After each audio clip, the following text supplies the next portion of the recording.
Vulnerability was a keyword I just want to say. That's been a really important sexually for us. You will end up in a rat race every time. It needs to get more exciting. There's beauty in just a normal day. Do it with purpose and with intention. I got him a Kindle. You got her a book plug? Kindles can be sexy. You can also just be a voyeur or be watched. We would share just 50-50. At least twice a week is good for us. Hi everyone, welcome to the O Collective Just Like You podcast. We are Diana, Winksy, Simona, and Eden, and we're all about intimate wellness and pleasure. In this podcast, we share insights from modern third culture kids on relationships, sex, and intimacy to help you navigate your way through your intimate life. Today's episode is a very, very special one as we have brought on two guests. Of course, they come on willingly, Edgar and Greg. We will be doing flash fire Q&As with each other, discussing what it's like being in an interracial relationship, how to make long-term relationships work, and how to make it exciting, and tips for our friends out there looking for their next relationship. Let's get started. Simona and Edgar, how did you guys meet? We met 10.5 years ago back in Berlin. We were working for a startup, and Simona was a little boss there. She was like leading a big team. I was coming in there as an intern. And that's where we met. And we hang out a lot with a Dutch crew, and during some beer pong and bringing Simona back home, totally drunk. I think that was the magic moment for me. What about you guys? We also went home pretty drunk. Actually, it was in Shanghai. I actually pulled a bit of a wheeze, at least according to Eden, because we've been out for drinks and then my scooter ran out of battery, which she thinks is bullshit, but actually was the case. I did run out of battery and I happened to be very near her house. So I had no option but to stay over at her house. I live a block away. You want to come over? I was like, well, I can't get home. So question to Edgar, you guys live together. Do you still masturbate? And like when, where, and how? I do. I think there's not much of a taboo there. Same for women. They should also masturbate whenever they want and where they want. When I do it, normally Simona's not around or she is still asleep. Location-wise, it's the showers. A run, a coffee, and a wank? For me, definitely afternoon. Like, was it in Command, Afternoon Delight? A nice little break in the afternoon, just to get your energy levels up again. Yeah, man, yeah, exactly. You've done enough work already. It's like, all right, quick break. You have the scene of the Wolf of Wall Street where Matthew McConaughey is explaining how often you should jerk off on the job to Leonardo DiCaprio. If we're at home together, I'd be like, I'm gonna go do my thing in the bedroom. And sometimes I'm like, I'm gonna come with you. Yeah. It's stress relief and just relaxes you. It feels good. And then you can nap for 10-15 minutes after and then get back to work. All right, Greg, do you guys use sex toys? Of course, we do. Like, we have done right from the start. They're really fun. Why not? I also got in some pretty fun male toys too. Random things to play with just to see how it feels. And I think it's also like exploration. For my first birthday that we spent together, you also got me a butt plug. Vibrating butt. That was pretty early on. I got him a Kindle. You got her a butt plug? Kindles can be sexy. You can get stuff in there, I guess. Now that we know both of your masturbation schedule, how often do you guys have sex now? And how many times do you wish to have it individually? On a good week, twice a week, normally once a week. Simona is like a night owl and she loves to go to bed really, really late. I like to go to bed really early. I like it to be natural, not planned out. It normally happens in the weekend where we have more time. More time in bed, no morning calls, more time for each other. I would like to see it every day. Every day, I'm not sure. I'm like, to be honest, I don't have a sex drive of a crazy guy. We would bump it up to 3 times a week. That's a good plan. Yeah, talking about shared goals and beliefs, I think we here share the same goals. What about you guys? How often do you guys have sex? It depends on the week. It depends on how busy we are. Like all these practical things, like they play a part. I'd say average is like going to be like 2 or 3. Yeah. 2 or 3. I have friends who really put it as a priority to have sex every day. I have one friend, she's really busy. She has her own company, she has employees, He has a busy job, but they just make it a priority every morning, 7 a.m. So they're both morning persons. They just have sex every day. We were talking to Nelly last week. She would have sex every night just before I would go to sleep. Even if it's 5 minutes, it's nice to fall asleep. Doing it at least twice a week is good for us. When we have a gap, we then feel a little bit weird. There's like tension between us. Yeah. So you guys mentioned you guys have been together for 10 and a half years. That's like a third of my life. How has it been being together for a third of your life? It's been good. We've experienced a lot. We met in Berlin. We moved together to Amsterdam. Then we moved together to Asia. And then we moved to Amsterdam again. So I think it was quite exciting for us because we lived in different places. We experienced different cultures together. I think that also made the relationship more exciting. It wasn't only us. It's also us discovering new places, new friends, new experiences. It honestly hasn't felt like 10 years. And I never really conscious of the fact that it's 10 years. You live in the moment, and if it is good, if you're still happy together, then it's fine. It doesn't feel like a drag. 10 years have gone by, but we still got 60 years to go. Exactly. Nice. Do you guys still hold hands? Sometimes, We hold hands when we fall asleep. Oh, that's cute. I've heard that you guys can be pretty exciting in bed. Anything to share on that front? We both feel quite comfortable. I certainly feel more able to openly share and just be myself. And if that's a little bit weird or a little bit kinky, that's perfectly good. And she's also very, very up for that. I don't think that's like always the case. Like at least, you know, my past wasn't always the case. I personally went into it just doing whatever I felt comfortable with. I was comfortable with my body. I was comfortable showing him what I was comfortable with. And I think you reciprocated with things that you liked, you didn't like, you were afraid to share before. I think that vulnerability that we shared with each other of what we like and don't like in bed, in the bedroom, physically and mentally, I think that's something that we have been really just been exploring the last 3 years. And we still do that every week. Just trying something new, experiencing new things. It doesn't always have to be physical. It's not like, oh, I'm gonna wear sexy lingerie. It's nothing like that. You may think, oh, it's the same person, but we were able to stimulate each other mentally in a way that still makes it exciting. So it's just continuously exploring and also just understanding more about the BDSM community and also what BDSM is. That also is quite eye-opening for, I would say, the both of us. Have you guys already gone to one of the BDSM sessions together? Just like a workshop where everything is clothed on. You've done that together already?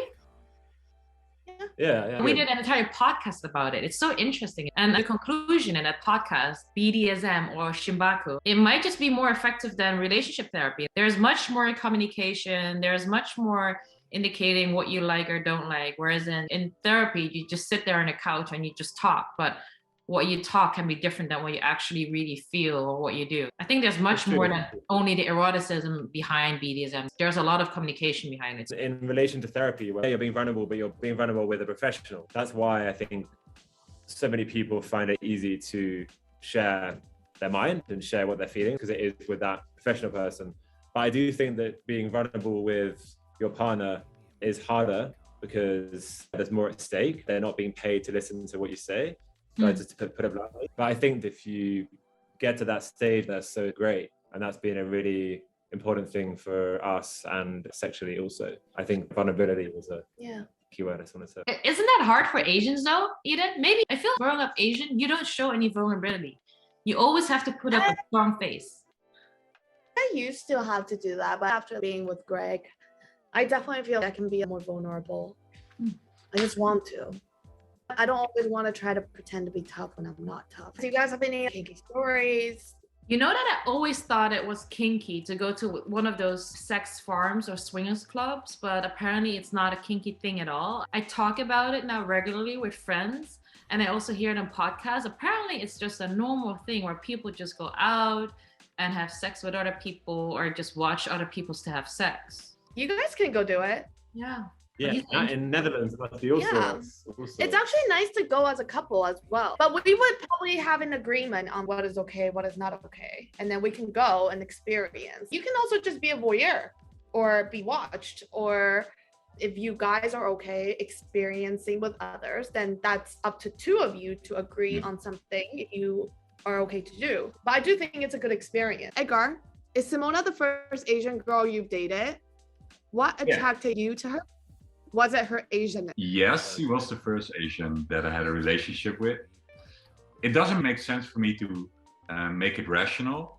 It's just a feeling that you have with someone. And I thought Simona was and is intriguing, challenged me, and she's a boss, but she's also naive a little bit. That made me fall for Simona. And it doesn't have anything to do with being Asian. I think she's beautiful, obviously. But I also think other girls from other races are beautiful. But beauty is only one part. Being Asian was not a trigger. I don't have yellow fever or a fetish. Correct. There is this belief that guys fall for the same types of personalities that their moms also have. Do you see any similarities between your mom and Eden? They're both great. Apart from that, I'm not sure I think I see that many similarities. I've heard that before as well, but I'm not sure I really buy it. Okay, so we just debunked two myths of what girls think guys are into. One, some white guys with Asian fevers. Nah. The ones that date Asian don't always have Asian fever. Two is not all guys date their moms. I think so. I mean, maybe as you grow up through life, you meet a lot of people, you're influenced by a lot of people. It could be your mom, it could be your sister, it could be your friends when you're young. But maybe there's some influence of like all those people together, but I don't think it's just their mum. I think that's just too simplistic. So okay, points taken. Do guys usually have a list of traits or checklist before dating a girl? Not really. Of course, like the overall physical as a whole plays a part, but definitely not individual things. One of the things that was so attractive about Eden is that I really respect her as a person. I'd realized in past relationships that I really needed to feel myself. How I felt about Eden, that was like a good sign. It's like a tick, but it wasn't like a trait that I was looking for. You know? It just needs to feel right, and that's different per person. Simona is the first Asian woman you've ever dated. Have you dated any other women from other ethnic backgrounds, and did you see any differences? I just dated Caucasian Dutch girls. The only comparison that I have is with completely the same background, cultural, value-wise, that I dated those girls and then I dated Simona. Differences are not a deal breaker for me, but there are definitely differences. I think especially the family part, where family is everything, that was new to me. I think you really go that extra mile for the family. And for me, I have boundaries. I will go this far for my family, but then it stops. And you guys go like all the way. I think that's a big difference compared to a standard Dutch upbringing. I'd agree with that. I definitely see that with Eden's family. I know that's true about Chinese culture. My family, I definitely would draw a distinction. What you would do for people has limits, but it wasn't a problem. I just thought it was cool. In terms of communication with Simona, since you guys come from two different backgrounds, do you find it hard to communicate with each other from time to time? Yes. Simona is more like typical Asian, avoiding talking too much about feelings. And I am just an introvert guy. So that doesn't make it easy sometimes. From her part, it's more cultural. From my part, it's more character. I'm very Asian. You don't talk about emotions. And I think in the beginning, that's okay. We talk more nowadays. Yeah. I need to pull it out of him. I think that is better. Whereas in the beginning of a relationship, we would agree on everything. I didn't learn from my parents how to talk about your emotions, but I think you have so many friends around you and you talk to people and then you see that actually it benefits a relationship, not even your love relationship, but also a relationship with friends or your colleagues. I saw that in my friendships and in my relationships at work, where if you communicate, you actually make things better rather than not talking about it, because then you just internalize everything yourself and you might get frustrated, but the other party doesn't know. Maybe with age and with therapy becoming more popular and us being more aware of how important communication is and how only through communication you can get through a lot of the turmoils. Also, just knowing what it is, knowing how to name it. When you're younger, you even know that this is an issue or this has a name, and then you see it in the media or somebody else talks about it, and you're like, oh, this is actually a thing. Okay, about learning things, Greg, how do you balance your priorities and values as a couple and as an individual? I feel our values are similar, despite being from different parts of the world. How we envisage our life playing out and what we think is important morally, they're put in lines. So we know what our priorities are. I mean, now we're engaged. For me, I feel like this year that was a big priority. Now it's moving into a new house. I think the most important one is we know what we're doing to support each other in our own endeavors. I'm still doing my work and my musical stuff, and she's obviously doing the O Collective. I see what we're both doing supports each other. And we're less of like two independents and more like partnership. Building a future together. Yeah. What about you guys? I think same answer. Freedom in life, and we like to experience new things together. We both really love our families and appreciate the time that we have with friends. He likes his time alone. I like my time alone, but we also like to be together. It also helped that I lived in China for 3 years. It made me easy to understand what it means and where it comes from. So Edgar, Simona, you guys have been in a relationship for 10.5 years. How do you guys make it work, and how do you make it exciting? What helped is that we moved around and we learned things together. We got to know new people together, and we got to learn new experiences together in new countries. It feels like you can rely on each other. I don't really feel the urge to make it exciting, because I think you will end up in a rat race that every time it needs to get more extreme or more exciting. I think there's beauty in just a normal day doing regular stuff together, but do it with purpose and with intention. That's really cute. Edgar, you were going to answer, it's always exciting because I have to wake up to 10 different Simona personalities that's going to show up. Simona loves kickboxing. So sometimes I'm just standing in the living room and then she just punches me full in the stomach. I'm always on my toes now. So that keeps it exciting for sure. Surprise attacks.